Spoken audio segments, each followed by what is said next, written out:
How to fix your PC did not start correctly on Windows 10 or 11. So if you want to fix your PC did not start correctly on Windows 10 or 11, then just follow the steps. You might get this kind of interface which says automatic repair or the startup repair which says your PC did not start correctly. So if you're facing this kind of screen, then what you need to do is the first thing you need to do is simply remove the external devices. Any device like keyboard, mouse, external hard drive, printer, memory cards, CDs, in the optical drive, etc. You just need to simply remove all of the external devices, and then once you've removed, you just need to simply go with restart option under your automatic repair. Once you go with the restart option, then if you face startup repair couldn't repair your PC, then you can simply go with shutdown, and you need to shut down. But if that doesn't fix your problem, go with the second option, which is advanced option.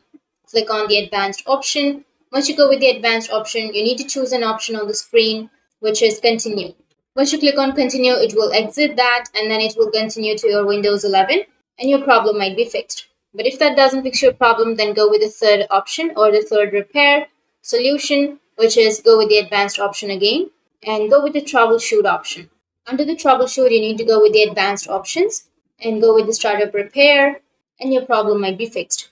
But if that doesn't, then go with the next, which is troubleshoot and then go with the advanced option and go with the system restore option. Instead of the startup repair, you can go with the system restore.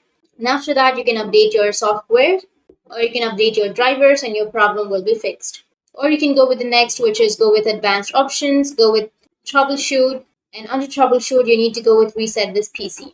And once you click on reset this PC, you will get two options, which is keep my files or remove everything. So if you want to keep your files on your PC, simply go with the first option. Or if you don't care and if you want to remove everything, then go with remove everything and go with the on-screen prompt. So these were the fixes on how you can fix your PC did not start correctly in your Windows 10 or 11. And if you have any questions, feel free to comment below. Thanks for watching.